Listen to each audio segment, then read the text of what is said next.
Halo, Assalamualaikum warahmatullahi wabarakatuh. Kembali lagi bersama saya Doni. Pada kesempatan kali ini kita akan sharing tentang tutorial OpenStack. Oke, tutorial ini untuk pemula ya. Nanti saya akan coba buatkan serinya. Ya, yang pasti insya Allah nanti saya pandu sampai berhasil. Baik,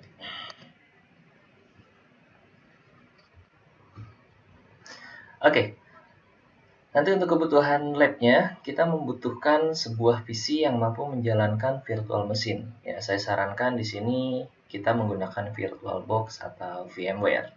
Nah, buat teman-teman yang benci dengan atau tidak suka dengan yang namanya license, silahkan bisa menggunakan VirtualBox karena open source. Ya, open source bukan berarti gratis ya, tapi umumnya kalau untuk open source sendiri ini gratis. Oke, kalau VMware ya teman-teman harus mengeluarkan sedikit rupiah ya untuk membeli license-nya. Oke, jangan sekali-kali menggunakan yang versi bajakannya.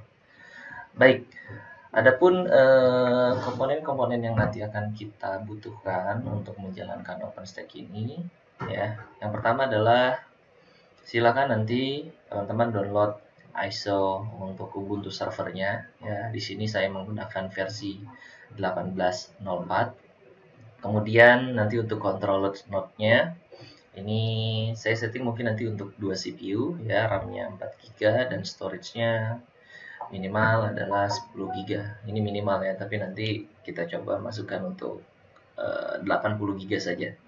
Baik, untuk network setting-nya karena saya nanti menggunakan VirtualBox dan ingin terhubung ke interface aslinya, saya akan menggunakan bridge adapter ya.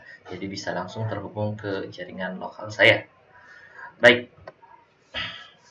Oke, sebelum kita masuk ke OpenStack ya, kita perlu tahu dulu kenapa sih OpenStack ini muncul. OpenStack ini merupakan bagian dari cloud computing ya, di mana cloud sendiri memiliki sejarah yang sangat panjang. Yang pertama kali itu dikenalkan oleh John McCarthy, ya ini mengenalkan yang namanya mainframe time sharing. Ini di tahun 60-an. Kemudian di tahun 69 ya, ARPANET ini mulai menggarap proyek untuk cloud. Ya, di tahun 91, rasanya 91 itu ada kejadian atau sejarah penting untuk pecinta Linux ya, di mana penemu Linux ya yang bernama Linus Benedict Torvald ya, salah satu dosen juga di salah satu kampus di Finlandia ya, Helsinki, itu mencoba sebuah proyek pembuatan sistem operasi untuk rumahan ya, untuk desktop ya. Itu diambil dari sebuah OS, dibuat dari sebuah OS yang namanya Minix yang diciptakan oleh dosennya. Kalau salah ya, Profesor Dr. S. Tannenbaum. Ya, dari situ berkembang lalu Linus ini menyebarkan informasinya ke sebuah mailing list atau milis ya. Saat itu milis itu sangat digemari oleh pecinta internet ya, dan ternyata banyak yang merespon, dan alhasil Linux sekarang cukup banyak disukai oleh beberapa orang IT, khususnya mereka yang bergerak di bidang sysadmin. Kenapa nggak Windows? Ya tahu sendirilah ya, masalah license. Oke, masalah powerful ya silahkan teman-teman bisa performance-nya bisa menilai sendiri. Baik, di tahun 79 ini virtualization software ini diluncurkan. Di tahun 1970, sorry ya. Oke, www dimunculkan tuh di tahun 91 ya, di mana orang sudah mulai mengenal yang namanya web ya. Kemudian tahun 97 cloud computing dikenalkan nih oleh Profesor Ramnath Kalepa ya. Kemudian di tahun 99 kita tahu nih ya, perusahaan besar yang bergerak di bidang cloud khususnya untuk yang software as a services ya, Salesforce untuk CRM-nya ini launch. Kemudian di tahun 2006 Amazon meluncurkan yang namanya EC2 atau Elastic Compute Cloud dan Simple Storage Service atau S3. Nah, Amazon di tahun 2006 sudah mulai bergerak di bidang cloud computing, mungkin kalau teman-teman sekarang tahunya namanya AWS ya, Amazon Web Services, salah satu leader juga dalam layanan untuk cloud, itu luar biasa. Selain itu ada juga Google Platform yang untuk Google Cloud-nya, kemudian Microsoft ada yang namanya Windows Azure, kemudian ada DigitalOcean dan lain sebagainya.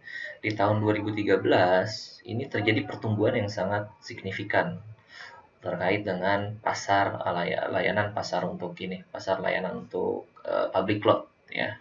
2014 berkembang dan seterusnya dan sangat cepat ya. Dimana sebelum cloud computing ini kita kenal dengan yang namanya grid computing ya, dari mulai mainframe dulu. Oke, itu ada sejarahnya ya, ada fase-fasenya. Nah, pada kesempatan kali ini kita akan coba bahas untuk yang lagi rame mungkinnya bukan saat ini, udah lumayan lama ya, yaitu tentang OpenStack. OpenStack merupakan bagian dari cloud computing juga ya. OpenStack, apa itu OpenStack? OpenStack adalah free atau open source software ya, open source di sini ya, atau free open source software platform untuk cloud computing.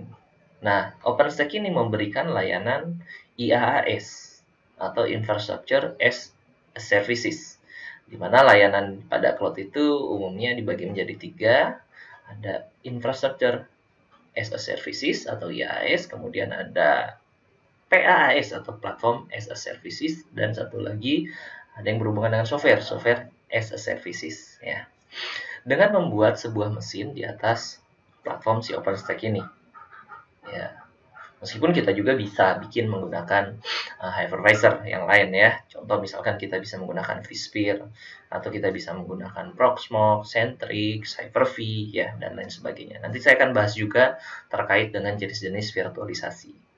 Oke, pada tahun 2010 OpenStack ini awalnya merupakan proyek dari Rackspace dan NASA ya. Kemudian pada tahun 2016 OpenStack berada di bawah sebuah fondasi namanya OpenStack Foundation ya, yang beranggotakan lebih dari 500 perusahaan, dan saat ini itu sudah sangat-sangat banyak.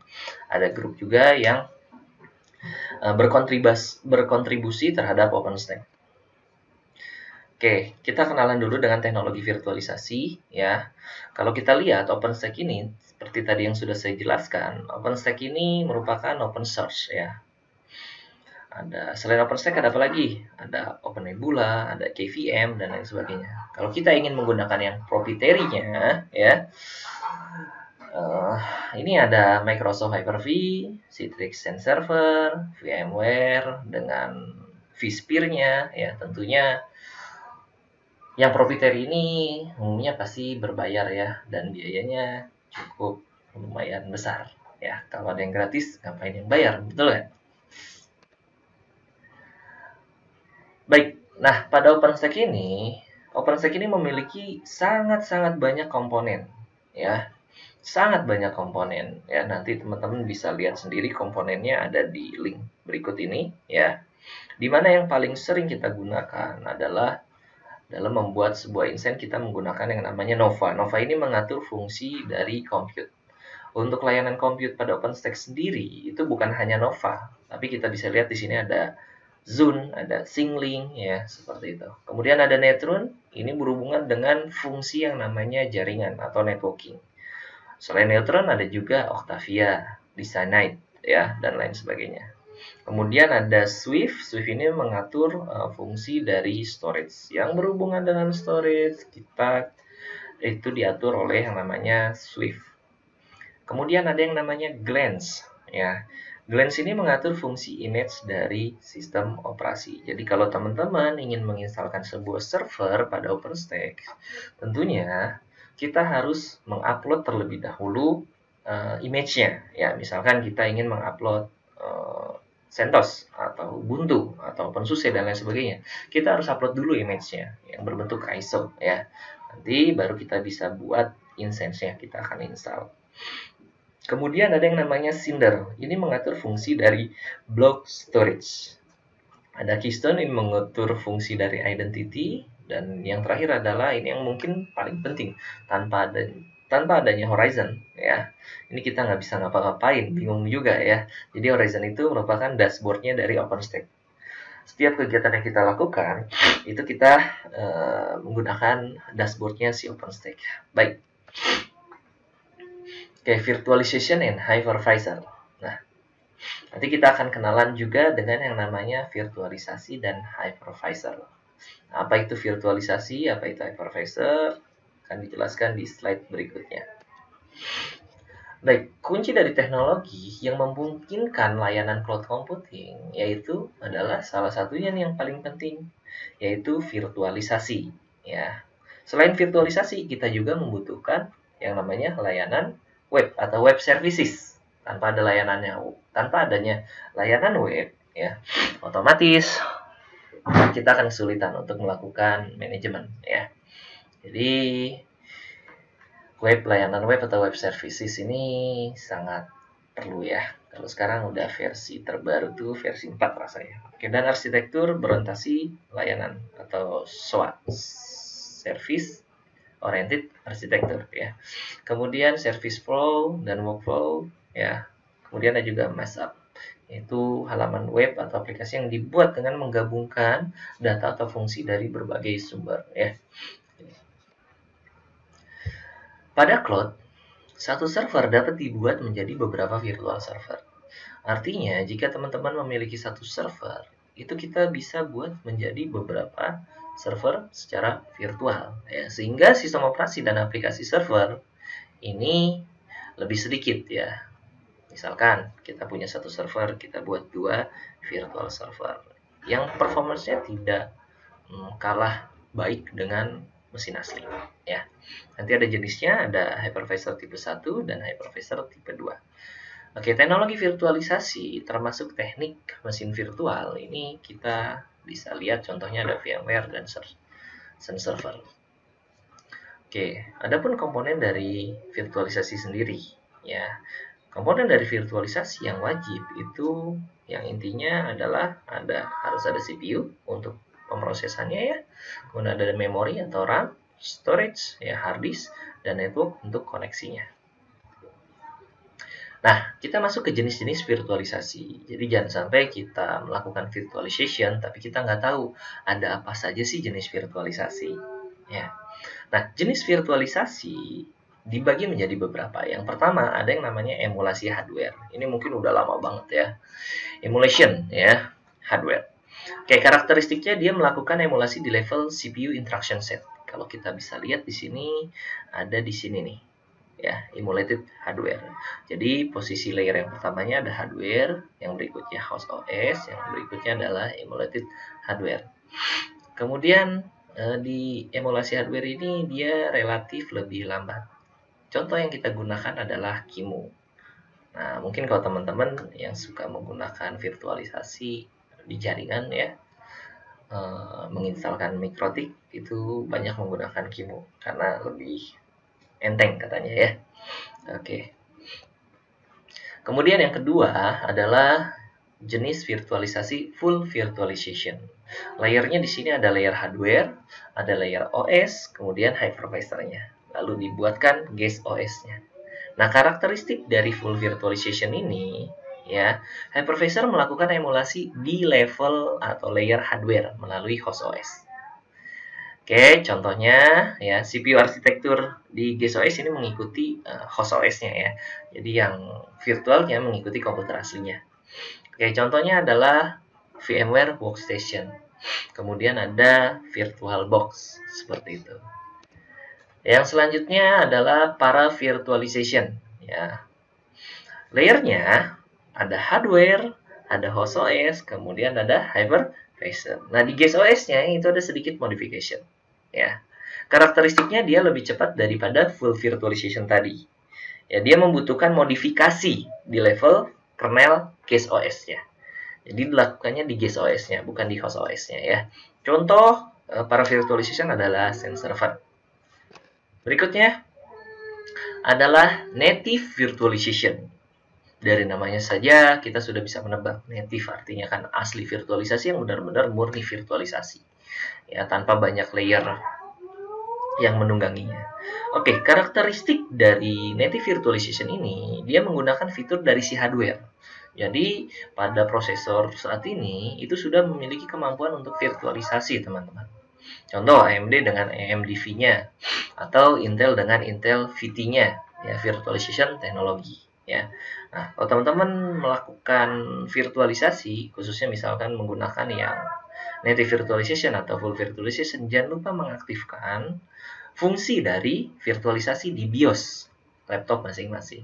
Kalau pada PC umumnya sudah aktif ya, tapi kalau untuk laptop, beberapa laptop itu mematikan fungsi virtualisasinya. Jadi harus diaktifkan terlebih dahulu agar tidak terjadi error, ya.